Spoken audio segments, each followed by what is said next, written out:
वंशाकल्पतरुभ्यश्च कृपा सिन्धुभ्यैव च पतितानां पावनेभ्यो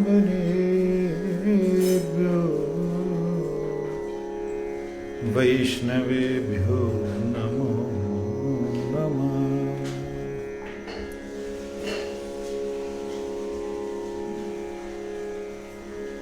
नमो महावदन्याय कृष्ण प्रेम प्रदायते कृष्णाय कृष्ण चैतन्य नामिने गौरत्रिषे नमः। तप्त कांचन गौरंगी राधे वृंदावनेश्वरी वृषभानुसुते देवी प्रणमामि हरिप्रिये।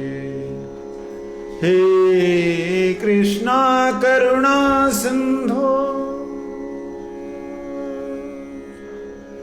दीनबंधु जगतपते गोपेश गोपिका कांत राधा कांत नमोस्तुते। वृंदायै तुलसीदेव्यै प्रियायै केशवस्य च कृष्ण भक्ति प्रदे देवी सत्यवत्यै नमो नमः। श्री कृष्ण चैतन्य प्रभु नित्यानंद श्री अद्वैत गदाधर श्रीवासादि गौर भक्त वृंद। हरे कृष्ण कृष्ण कृष्ण हरे हरे हरे राम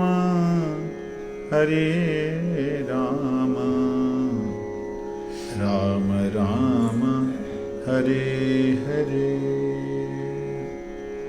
भूमस्वखलितपादानां भूमिरेव अवलम्बनम् त्वयि अजातयपराधानां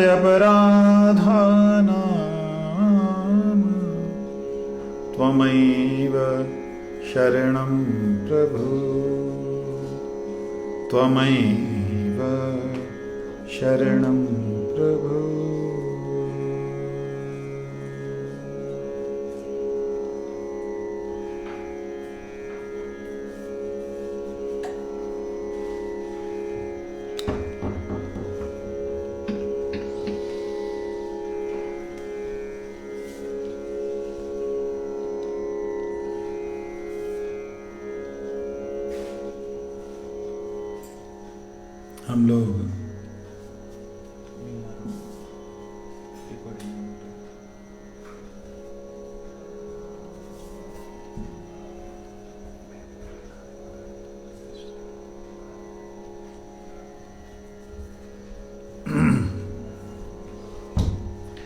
हम लोग श्री गिरिराज जी की कृपा से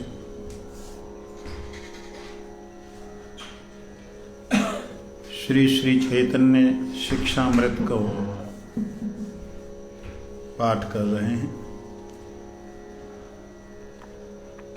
कल बड़ा ही सुंदर प्रसंग एक आया था जिसमें हमने जो सुना शब्द का प्रयोग कर रहा हूं क्योंकि बोलने वाले भक्ति विनोद ठाकुर जी हैं। अब नहीं, कभी स्पीकर जो है वो बोलता नहीं है।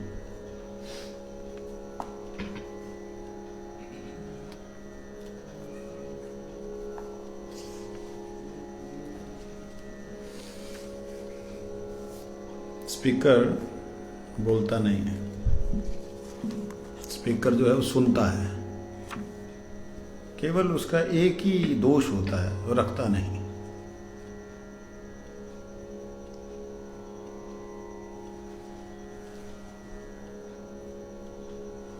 और कई बार जब हरि कथा हो रही होती है, मैं सुन रहा होता हूँ, लेकिन गुरु कृपा ऐसी है कि रख भी पाता हूँ। ऐसे ही कल एक लीला यहाँ हुई थी, उसमें आज उसके आगे चलते हैं।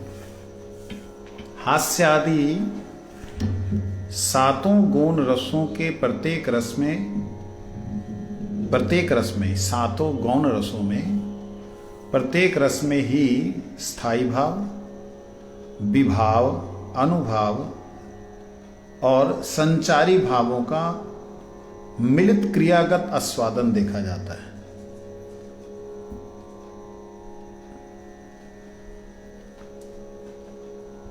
सातों गौण रसों का हमने कल जो 7 गौण रस सुने थे, कौन कौन से थे? हास्य, विभत्स से सीधा मत पहुंचो ना। हास्य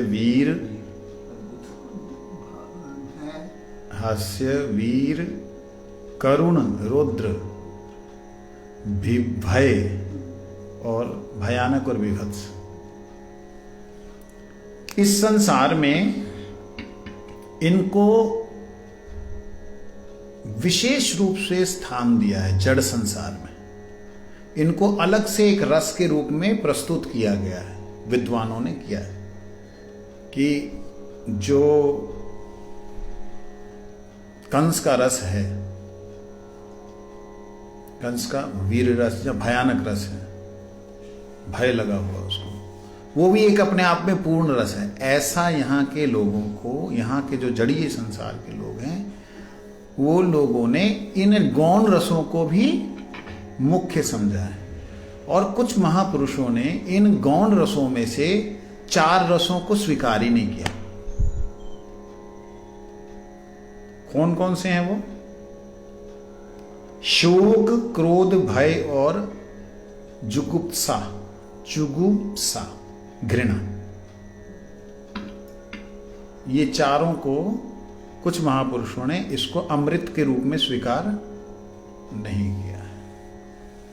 लेकिन जब हम लोग इसका वर्णन कर रहे थे सातों रसों का, उस वक्त सारे के सारे ब्रजवासियों के साथ संबंधित दिखाए थे, है ना।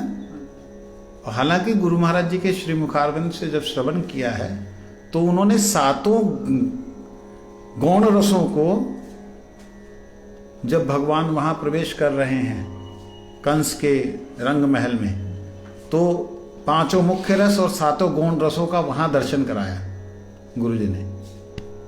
तो लेकिन कल को जब हम लोग सुन रहे थे, तब गुरुदेव की कृपा से ये सातों के सातों भगवान कृष्ण में दिखलाई देते हैं, ब्रजवासियों के साथ में, ब्रजवासियों के संबंध से।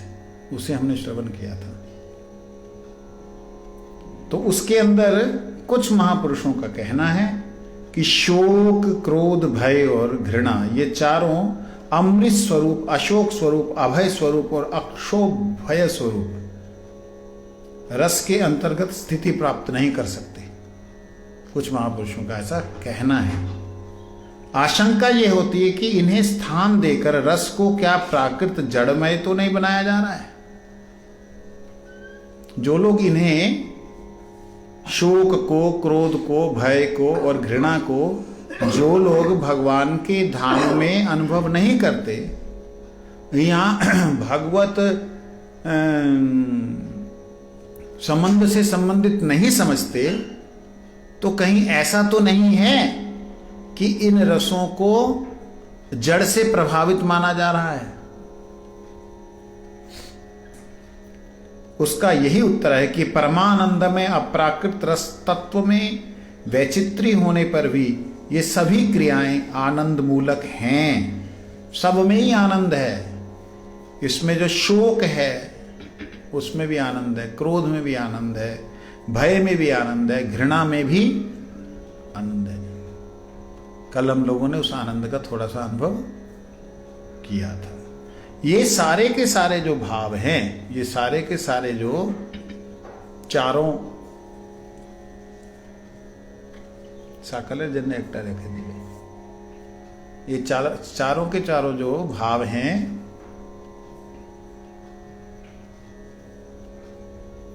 ये भाव विभाव के रूप में नजर आते हैं। क्या, किस रूप में? विरोध भाव। विरोधाभास अलग हो गया, भाव विरोधाभास जैसा दिखता है, विरोध जैसा दिखता है कि भगवान में तो शोक मोह ये सब नहीं होना चाहिए, शोक भी नहीं होना चाहिए, भय भी नहीं होना चाहिए, भगवान की लीला में क्रोध भी नहीं होना चाहिए, ये सब। लेकिन ये विरोधाभास दिखने पर भी यहां बतलाया ना कि सातों के सातों जो भाव हैं वो स्थायी भाव, विभाव, अनुभाव, संचारी भावों के द्वारा ही वह दिखलाई देते हैं। जैसे मैया के अंदर क्रोध का आना, ठीक है, और उस क्रोध में फिर मुस्कुराना, अनुभव,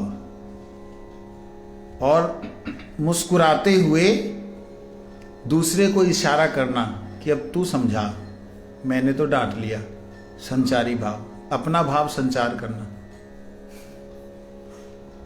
लीला है। कई एक बातें ऐसी आती हैं जो आनंद वर्धन करती हैं। तो इसलिए यहां कहा है कि आप जो भी ये सात रस कहे हैं इनको साधारण मत समझिए। ये भगवान की लीला में सातों के सातों गुण रस अपनी अपनी प्रस्तुति देते हैं। क्या कहा मैंने? सभी सातों रंग इसमें रंग, सातों क्या? रंग, सातों रस, सातों भाव, है ना।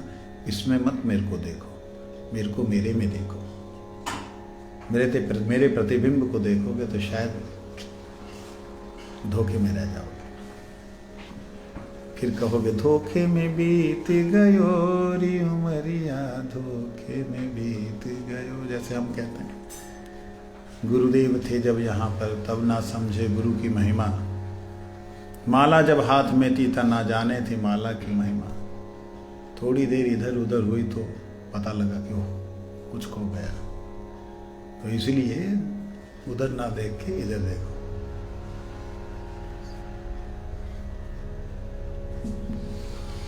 जो जो धर्म वहां व्यतिरेक रूप से मंगल विधान कर रहा है, वह धर्म प्रतिफलित होकर यहां अमंगल उत्पन्न कर रहा है और पाप रूप में लिया जाता है। जैसे भय और शोक चित्त जगत में कृष्ण संबंध में अतिशीघ्र कोई एक अनिवर्चनीय मंगल प्रदान करता है और आनंद स्वरूप रस की पुष्टि करते हैं, वहीं भय यहां प्रतिफलित होकर जीव के भावी अमंगल की सूचना करता है।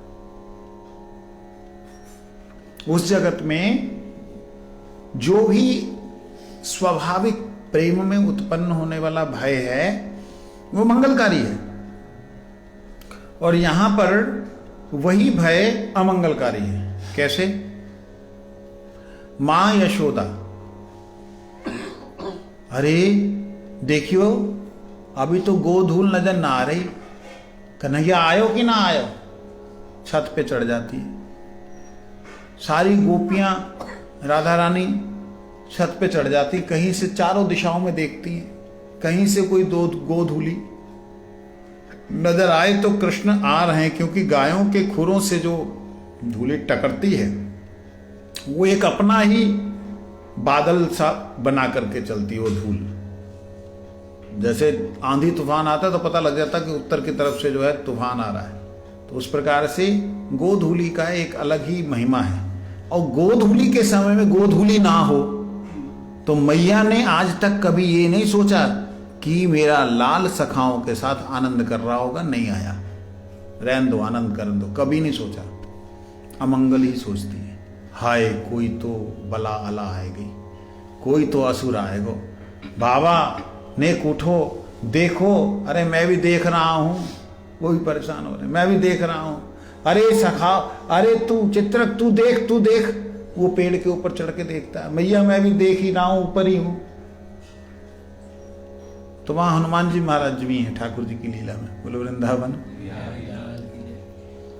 हनुमान जी को बोलते भाई बूढ़े को बोल, बूढ़ा बंदर जो है ना, भाई बोल, वो ऊपर से आवाज देता है अभी ना आए, तो मैया को चिंता होती। यहां भय मंगलकारी है,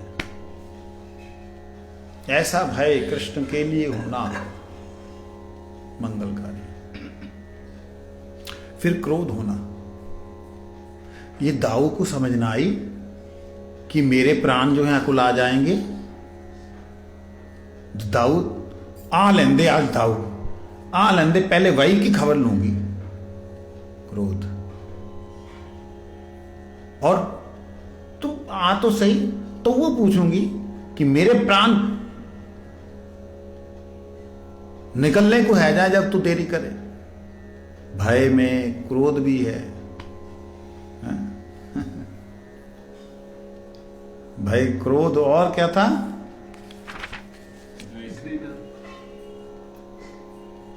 शोक। शोक तो खैर अभी नहीं आया यहां,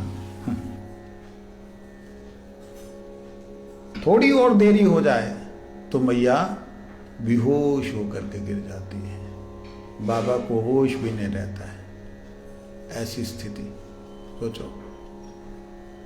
और फिर उसके बाद में जब कृष्ण आते हैं, कृष्ण से मैया रूठ जाती है, बाहर से क्या दिखला रही, ना आज तो ते बात ही ना करूंगी, तैने इतनी देर कर दी, आके उठा रहा मैया, उठ तू जा, तू जा। कैसी लग रही, घृणा सी लग रही है, लेकिन ये सारी मंगलकारी है। और यहां पे सब कुछ चारों के चारों अमंगलकारी। यही कह रहे हैं, कहते वहां का जो आनंद रस है यहां में, वह इस जगत में उसका प्रतिफलन जो उसका उलट होता है वो अमंगलकारी। भक्तिविनोद ठाकुर जी बोलते हैं, आगे कहते हैं, तात्पर्य यही है कि वहां समस्त धर्मों के एकमात्र अवस्थान स्थल नित्यानंद स्वरूप श्री कृष्ण ही हैं। नित्य आनंद स्वरूप श्री कृष्ण सभी धर्मों के एकमात्र अवस्थान स्थल। सभी धर्मों का, धर्म मतलब स्वभाव, स्वभाव का मतलब प्रेम। जो स्वभाव का मतलब एक समझने वाली बात है, स्व आत्मा, भाव भाव, भाव का मतलब उसके अंदर की वृत्ति, उस वृत्ति का नाम ही धर्म है। धर्म हम लोग समझते हैं ना, धर्म किसे कहते हैं, धर्म की डेफिनेशन क्या है, क्या है धर्म की डेफिनेशन?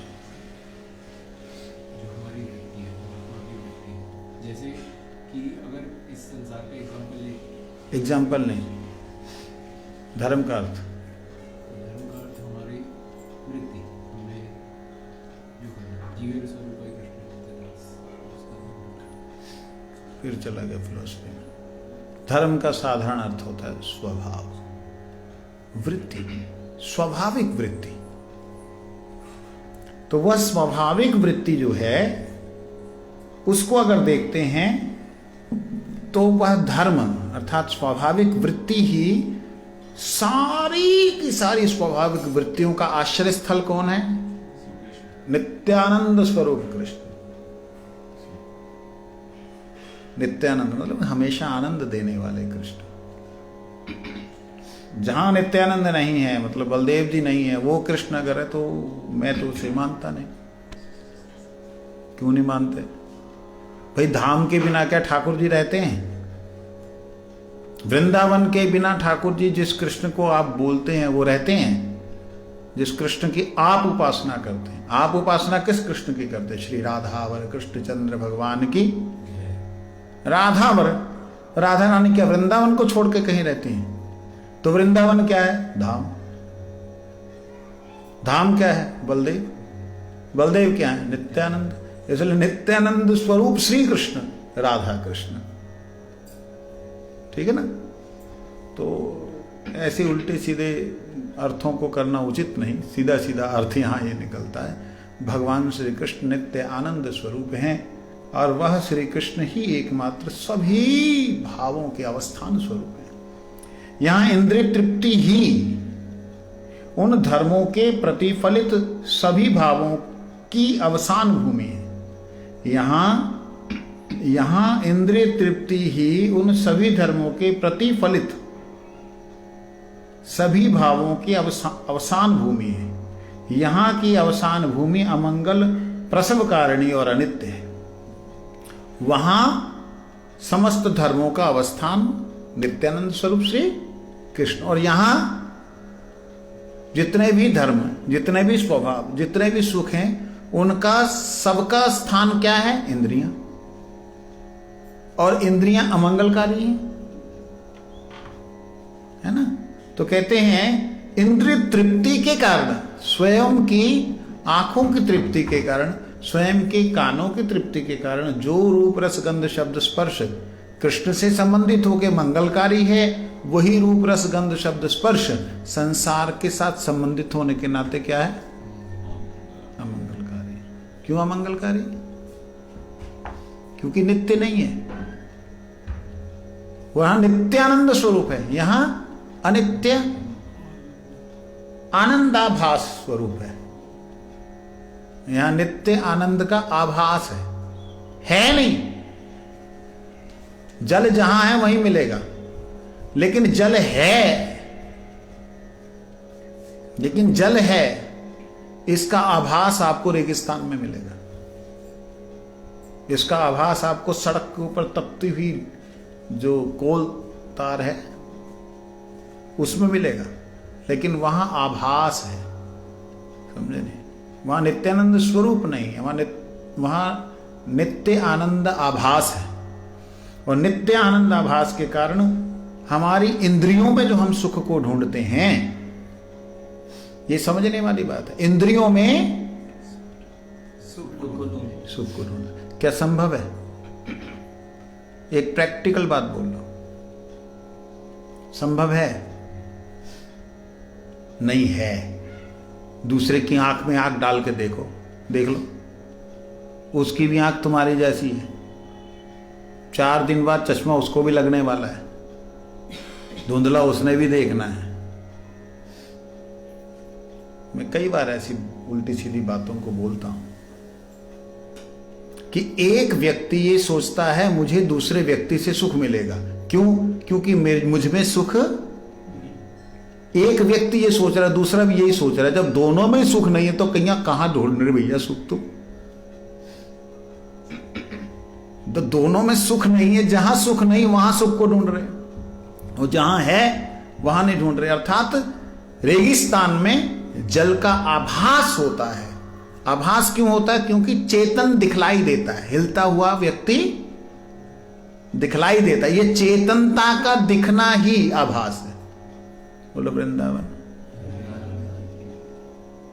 जैसे ही चैतन्यता, तो वहां पे वो आभास भी सुख का खत्म हो जाता है। तो चैतन्य का दिखना, चलते फिरते उठते बैठते हुए दिखना, खाते पीते हुए दिखना, ये आभास ही हमारे सुख का कारण बना हुआ, लेकिन वास्तविकता में दुख का कारण है। ये भक्तिविनोद ठाकुर जी कह रहे हैं।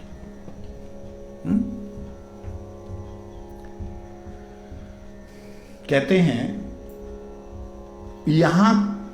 यहां की अवसान भूमि अमंगल प्रसव कारिणी और अनित्य है।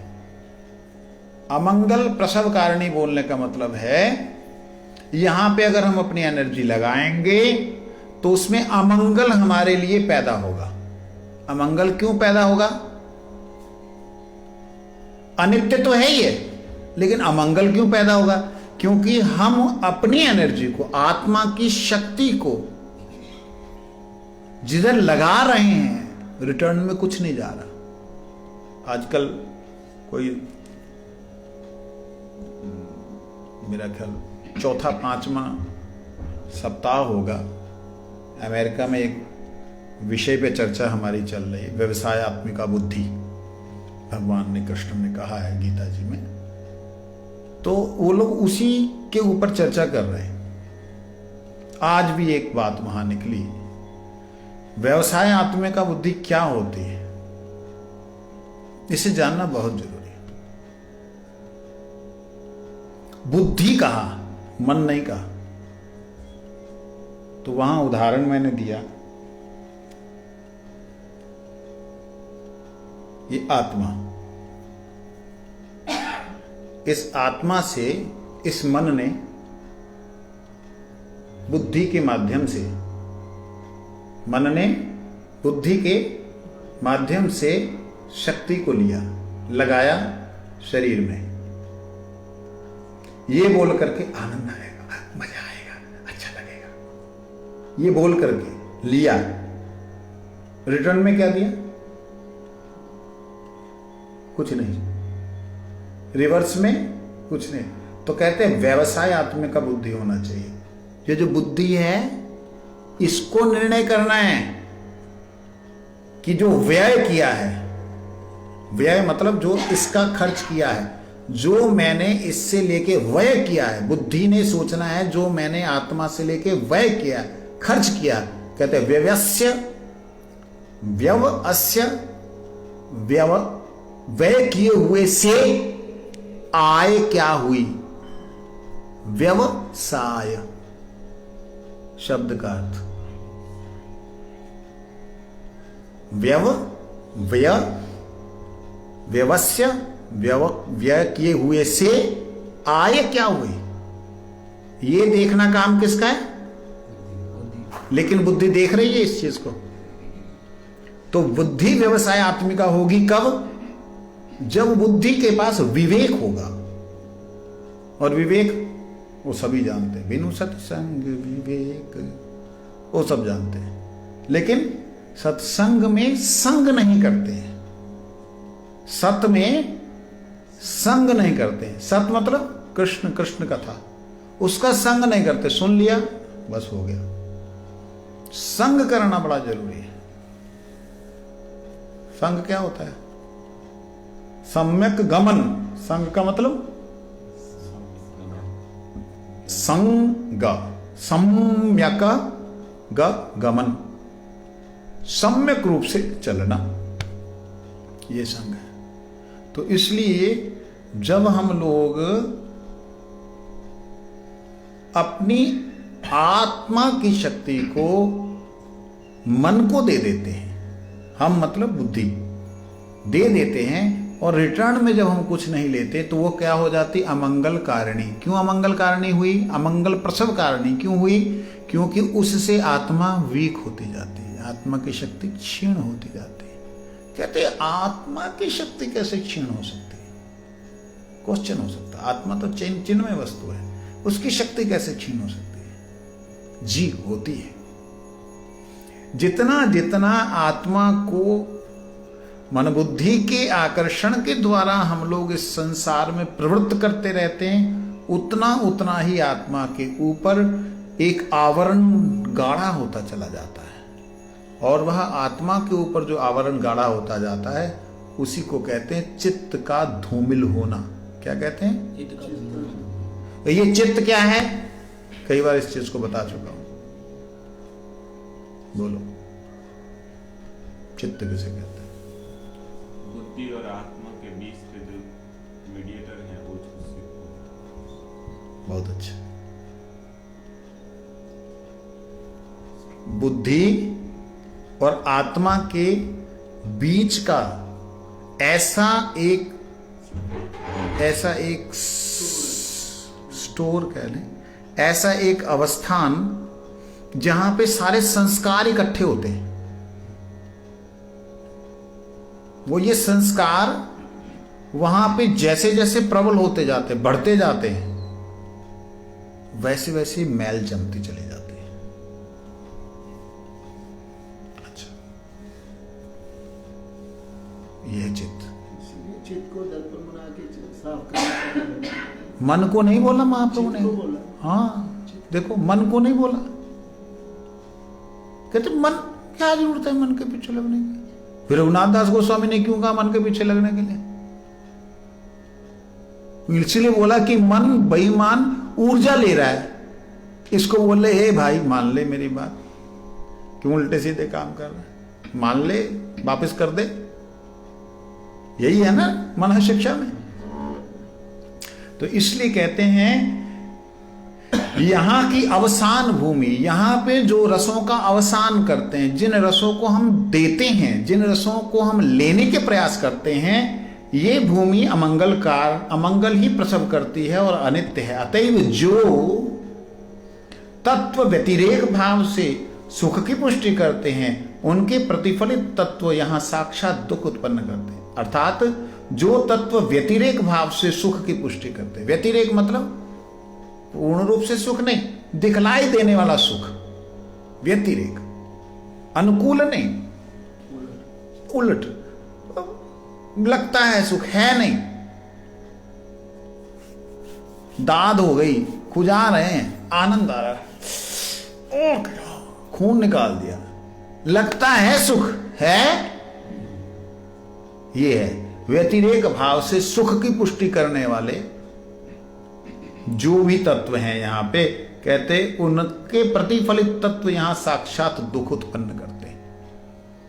जिनके हृदय में चित्त सुख की स्वरूपानुभूति निद्रित है, वे लोग इसका तात्पर्य सहसा समझ नहीं सकते। जिनके हृदय में बोलने का मतलब आत्मा में, हृदय का मतलब है आत्मा, जिनकी आत्मा में चित्त सुख की स्वरूप अनुभूति निद्रित है, सोई हुई है, जिनकी आत्मा मूल रूप से समझा जाए, जिनकी आत्मा सोई हुई है, वो इसका तात्पर्य सहसा नहीं समझ सकते, बड़ा आसानी से नहीं समझ सकते। जो बातें ऊपर कही जा रही हैं उनको जो मर्जी समझा लो, वो कोल्हू के बैल की तरह वहीं पे घूम के आ जाएंगे। नहीं महाराज जी, कुछ भी है, बच्चा जो है ऐसे ही रह जाएगा, मैं मर जाऊंगी तो कहाँ जाएगा, क्या होगा, वही घूम के आ जाएंगे। अरे हम मर गए, हम लोगों का क्या हो रहा है? क्या हो रहा है? जो भी है, इसलिए समझना चाहिए।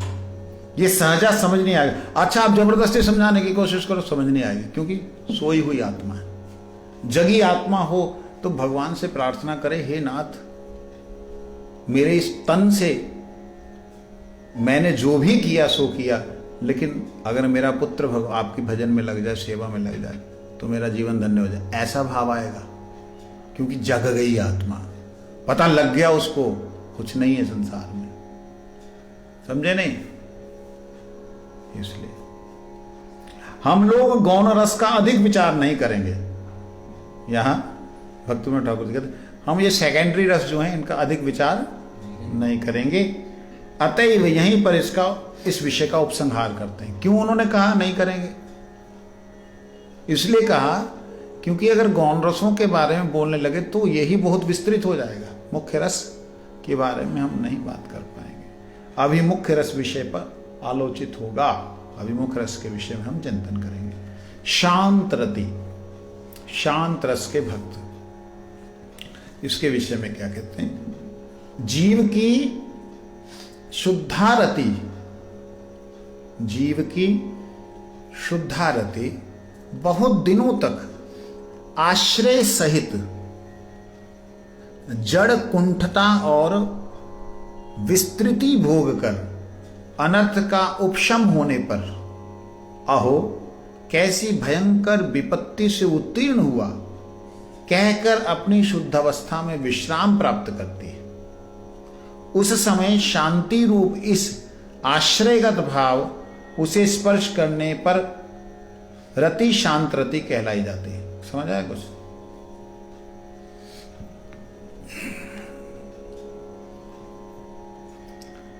भक्तिविनोद ठाकुर वाला बांग्लाয় আছে আপনার কাছে?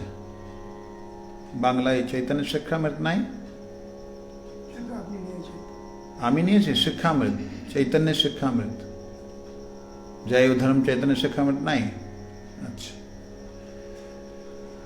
हाँ कई बार जो अर्थ किए होते ना, वो मूल को पढ़ने से ज़्यादा मेरे को बेटर सुविधा होती है। जो भी है यहाँ पे जैसा समझ में आ रहा है, ये बंगला का ही हिंदी किया, ऐसा बिल्कुल शब्दों को खोलने का प्रयास नहीं किया। जीव की शुद्धारति बहुत दिनों तक आश्रय सहित जड़ कुंठता और विवृति भोग कर, विस्तृप्ति भोग कर अनर्थ का उपशम होने पर शुद्ध अवस्था में जब विश्राम करती है, उसी को शुद्धारति या शांत रति या शांत भाव कहते हैं।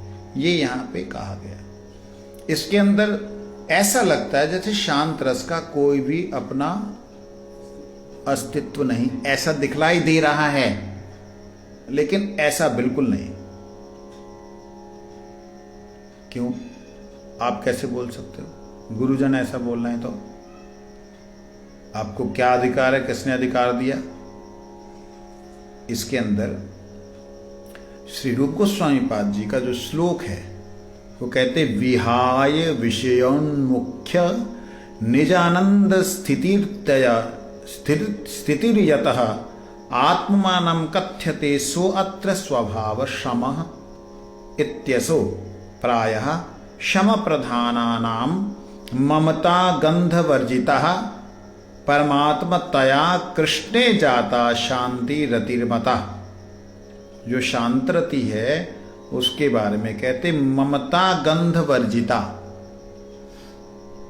शांतरति में ममता गंध वर्जिता, अर्थात कृष्ण मेरे स्वामी हैं, कृष्ण मेरे प्रियतम हैं, कृष्ण मेरे सखा हैं, कृष्ण मेरा बालक है, इस प्रकार का भाव जिसके अंदर नहीं है वो शांत रस का भक्त है। उसकी रति कैसी है? शांत रति। अब इस शांत रति की एक विशेषता है। विशेषता क्या है कि ये शांत रति जो है, जब किसी आश्रयगत भाव, किसी भाव के आश्रय में आती है, तब उस रस को प्राप्त करके इसके अंदर उस रस की पूर्णता, अर्थात वह रस का जो जितना रस अपना जितना प्रेम देना चाह रहा है, उस रस को पी करके अपने प्रभु तक ले जाने का एक साधन बनती है। बात समझ रहे? नहीं लगी ना समझ? जो और थोड़ा सा जग जाओ। ये फूल एक ही पेड़ से गोपी ने तोड़े, चलते हुए सखाओं ने भी उसी से डाली तोड़ दी। सखाओं ने जैसे तोड़ी, गोपियों ने जैसे तोड़ी। इन दोनों में जैसे जिसने किया वैसा भाव उस फूल ने, उस डाली ने, उस पत्ते ने ले लिया। वो पत्ता, वो डाली, वो फूल कृष्ण के पास जाकर के उसके उस भाव को प्रस्तुत करती है। उस भाव को जब कृष्ण ग्रहण करता है, फूलों को ग्रहण किया, ए लाला गजब करती थे ना, देख ले बढ़िया लग रहा। अब वो जो फूल है, उस फूल के अंदर सखा का तो प्रेम भाव आ गया, अब कृष्ण का भाव भी संचारित हो गया। लेकिन देखिए इसमें विचित्रता क्या है। शांत रस में यही एक कमी है और यही एक सुंदरता है, यही असीमता है। शांत रस एक ऐसा रस है जो सभी रसों का रस, सभी रसों में जा सकता है, लेकिन एक ही विचित्रता है कि सभी रसों का अनुभव वह नित्य नहीं कर पाता। जिस रस में जाता है उस रस को पीता है, आगे ट्रांसफर कर देता है, उसको लेता है, ट्रांसफर होता है, लेकिन उसके बाद क्या होता है, जब उसको भगवान के गले से उतार करके मैया छोड़ देती है, रख देती है, जैसी रखती है अब उनके अंदर विरह उत्पन्न होता है। हाय हम श्याम सुंदर के गले से उतर गए। अब जो गोपियों का प्रेम था वो विस्मरण होने लगता है। कृष्ण का जो उनको उस प्रेम को प्राप्त करके जो आनंद था वो विस्मरण होने लगता। क्यों विस्मरण होने लगता है? वो विरह अग्नि में इतना जलने लगते हैं, जलते जलते गलते गलते वहां पे विलुप्त हो जाते, गायब हो जाते, और पुनः अपने पेड़ों के ऊपर चले जाते, पुनः सज के तैयार हो जाते। समझे नहीं? सज के तैयार हो जाते। अब उनको जो भी रस का भक्त लेगा, उस रस के भक्त के साथ में वह, ये ऐसा समझिए समझने के लिए कि एक जल है, ये शांत रस क्या है? जल की तरह है, जिसका अपना कोई स्वाद नहीं है, उसका अपना कोई, और ना ही उसका अपना कोई आकार है कि दास्य आकार है, साख्याकार है, वात्सल्याकार है, मधुर आकार, ना ही आकार है। जैसे पात्र में जाता है वैसा ही वो आकृति धारण करता है। जैसे ही उसमें रस को भेजा जाता है, दूसरे रस को, थोड़ा नमक डाल दिया, थोड़ा कड़वा डाल दिया, ओहो जहर बन गया, तो वो जहर जैसा ही प्रयोग दिखलाता है। इसी प्रकार से शांत रस को ऐसा ही समझे, मोटी मोटी बात समझने के लिए। शांत रस लेकिन अत्यंत दिव्य है। मैं अपनी कलुषित बुद्धि कहो, छोटी बुद्धि कहो, या मैं तो कहूंगा मेरी बुद्धि से बाहर की बात, उससे अगर देखता हूं, अनुभव करता हूं, तो शांत रस की उपासना सारे करते हैं। दास्य साख्य वात्सल्य मधुर सभी करते हैं। बोलो वृंदावन।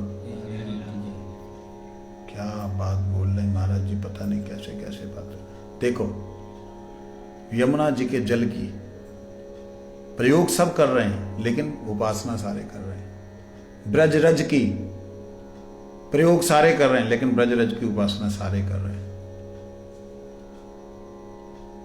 पेड़ों की छाया सब ले रहे हैं, फल सब ले रहे हैं, लेकिन पेड़ों का सुख विधान सारे कर रहे हैं। जितने भी शांत रस के भक्त हैं, उन भक्तों की पुष्टि कौन कर रहा है? दास्य साख्य वात्सल्य मधुर, उनकी पुष्टि कर रहे हैं, उनको संतुष्ट कर रहे हैं। तो शांत रस कितना प्यारा रस है। कि श्री राधा रानी के चरणों में गिरने वाला वह पुष्प, जहां वो धूलिकण, जिसको श्री कृष्ण आराधना करते हैं। उद्धव ने कहा, वंदे नंद प्रेस्तीणाम पादरेणु अभिष्णशा, लेकिन कृष्ण ने उस पादरेणु की अभिलाषा की द्वारिका में। नारद जी से कहा कि मेरा सिर बहुत दुख रहा है। कहते क्या हो गया प्रभु, आपका सिर क्यों दुखने लगा? कहते मेरी समझ में नहीं आ रहा, बहुत दुख रहा है। हो गया क्या? कहते मुझे ऐसा लग रहा है कि मैं अब खाली हो गया हूं। क्यों? बस पता नहीं लग रहा। भगवान खुद नित्यानंद स्वरूप आज दुखी है। क्यों दुखी है? कोई भक्त अपने चरणों की रज को मेरे मस्तक पे दे दे। भक्त चरणों की, नारद जी ने देखा तो भक्त तो मैं भी हूं, लेकिन भगवान के मस्तक पे ये तो गड़बड़ हो जाएगी। तो गए भगवान की जो रानियां उनके पास, कि रानियों को तो भाई रानियों के पैर पूर तो लगते रहते भगवान को, भैया तुम ही दे दो। कहते आप मतलब आप जितने प्राचीन हो, ब्रह्मा जी के प्रथम पुत्रों में से आते ना, सनातन सनत के बाद में, आप जितने बुढ़े ही हो गए, सच्ची आपकी बुढ़ी सठिया गई है। गुरुजी इस बात को बोलते हैं, आप बुढ़ा हो गया है, माथा खराब हो गया। तो आप सठिया गए हो। आपको मालूम है, स्त्री कभी, पत्नी कभी अपने पति के मस्तक पर अपने चरणों की धूल देगी? नरक में जाना है हमने क्या? देखिए सोचिए, एक तरफ तो वो गोपियां, एक तरफ वो रानियां हैं और ये सेवक हैं, दास हैं, और दूसरी तरफ ब्रज में अभी प्रवेश नहीं किया। ब्रज में, ब्रज की भूमि अंतर्यामी, आहा चिंतामणि हम जाने, ब्रज भूमि चिंतामणि हम जाने। ब्रज भूमि चिंतामणि, आते ही उस चिंतन में नारद जी जैसे उतरे, ब्रज भूमि में बवंडर उठ गया धूल का, कि हमें ले चलो, हम में सबकी, हमारे में सब कछु है। बवंडर उठ गया, उनको दिख नहीं रहा, आंखें बंद कर ली। आंखों को बंद करने पर भी धूल एकदम उन पे जम गई। उस धूल में जमने के बाद में नारद जी ने कहा, "उफ, इसीलिए कृष्ण इस धूल की प्रार्थना करते हैं, मैं यही लेके चला जाऊं, लेकिन ये तो भक्त नहीं है, उनको भक्त नहीं समझा, उनको चाहिए कोई देने वाला हो, लेकिन वो खुद भक्त हैं। कल्पना करके देखिए, वहां की गैया धूल उड़ा रही, ले जा,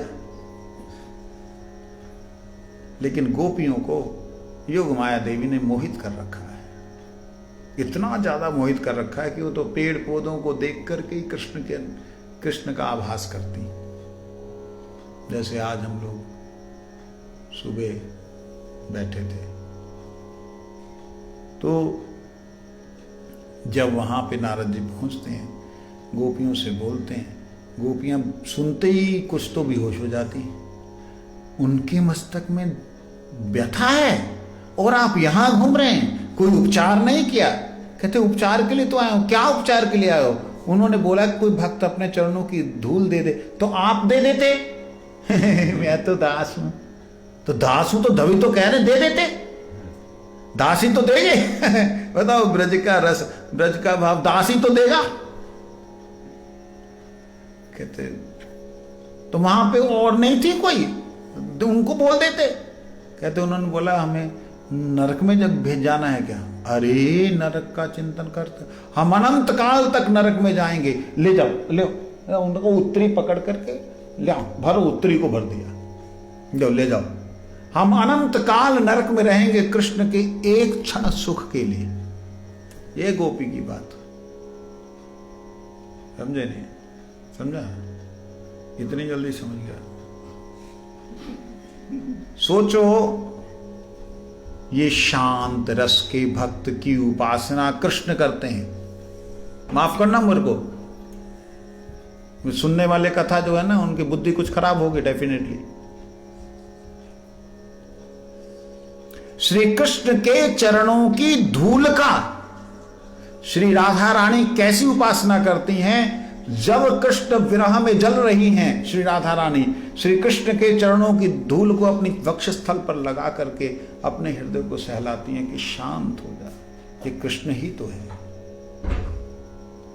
धूल को कृष्ण स्वरूप मानते हुए उन पेड़ों को आलिंगन करती हैं। वो शांत रस के भक्त हैं, वो ऋषि मुनि हैं। वो पेड़, जिन पेड़ों को कृष्ण समझ करके राधा रानी कहती है हे कृष्ण, आलिंगन करती हैं।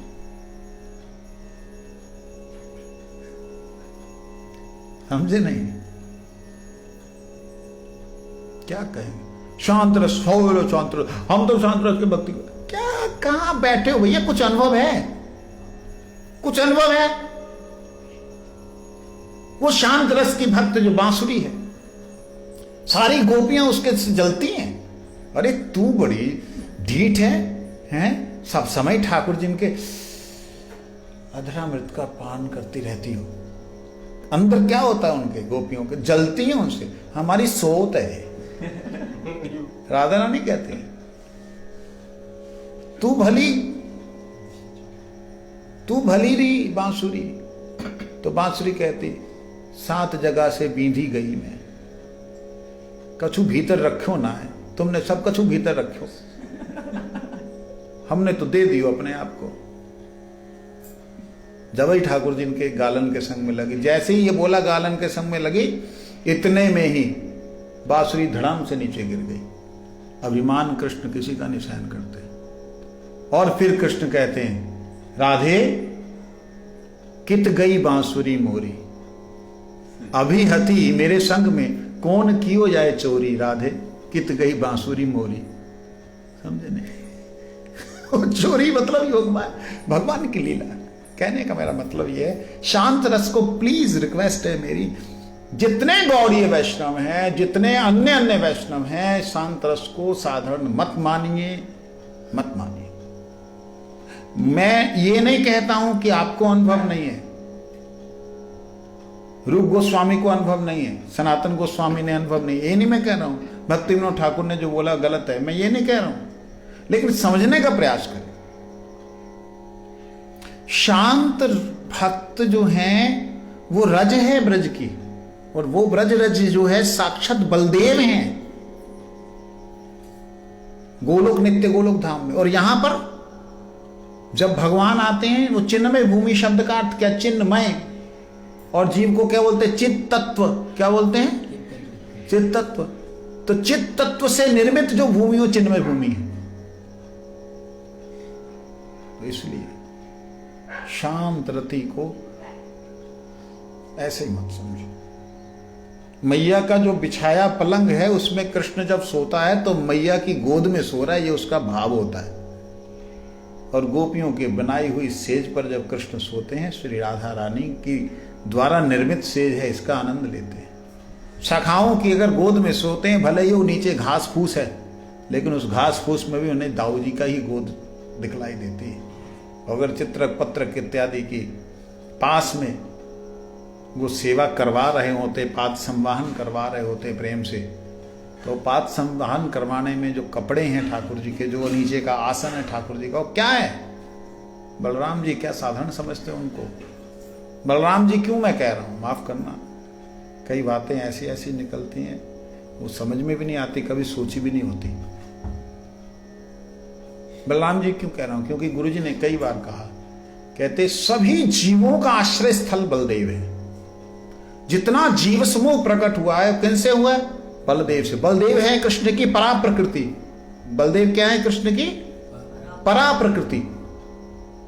तो परा प्रकृति से उत्पन्न जीव, और उन्हीं जीवों से नित्य गोलोक धाम का अवस्थान कल्पना करके देखिए, अति दिव्य है। तो इसलिए आगे के लीला को कल श्रवण करेंगे। वैष्णव भ्यो नमो नमः।